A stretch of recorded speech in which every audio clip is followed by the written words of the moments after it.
Hi, I'm Sara Hey with Bob Clements International, and I'm coming back with a fourth installment of our seasonal inventory conversation brought to you by our friends at Ideal Computer Systems. Now, another question that I often get when it comes to seasonal ordering is, Sara, what if I get too much inventory?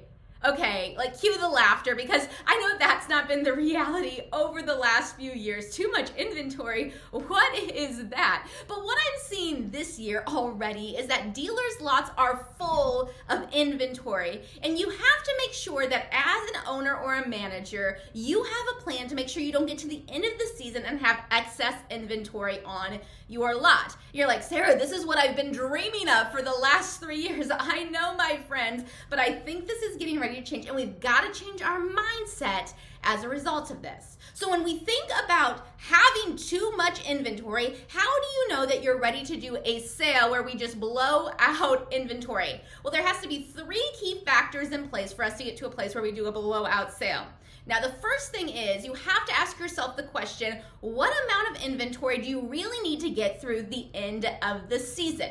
Now, typically, I like to see blowout sales happen in mid to late July because we still have some season that we can sell into. But you've got to ask the question, based on my customer list, what is it that I need to actually get through season? Number 2, when is the peak buying time for your products? That's the second question you have to ask. If you typically have peak buying time in April or May for your products, I don't want you doing a burnout sale or a blowout sale in July. We want to make sure that we do our blowout sale at the time where we are hitting peak or right after peak, so that we have enough time to move through the inventory we still have on our lot. And third and most important question you have to ask when it's talking about what we do a blowout sale or a burn down sale for is, when will your inventory become due for floor plan? Like, that's the most important question. We do not want to hold excess inventory that we then have to pay interest on our lot if we are not going to be able to move it off the lot. And so when those 3 things happen, when we really understand what we need to get through season, we understand the peak buying time for our product, and we're going to be right at that or a little bit after, and we have a clear understanding of when our inventory is going to become due for floor plan, then we can start addressing the conversation of, here, I've got too much inventory, it's time to do a burn down sale or a blowout sale. Now, a lot of our dealers, as they're working through blowout sales, the conversation comes down to, how do I price it? Where is that number at? Number 1, we don't want to ever lose money on a burnout sale. That is not the idea whatsoever, but typically it's between 7 and 10% discount on what we would be charging the customer. Is that really sweet spot when it comes down to a burn down sale? So when you're using Ideal, though, you have an easy button I want to make sure that you're utilizing. You have what they call Target CRM. This is an incredible tool that allows you to make sure that you have the correct information for your customers or potential customers when a burn down or blowout sale is on the horizon for you. But here's the deal.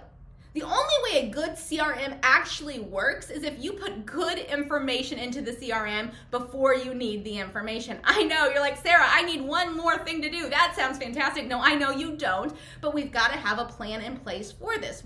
So if nothing else, the information I want to make sure you are putting into your CRM when you are utilizing it is, we need the name of the person. Make sure you spell it correctly. The address of the person, yes, a physical address, and we want their cell phone number so that we can text them.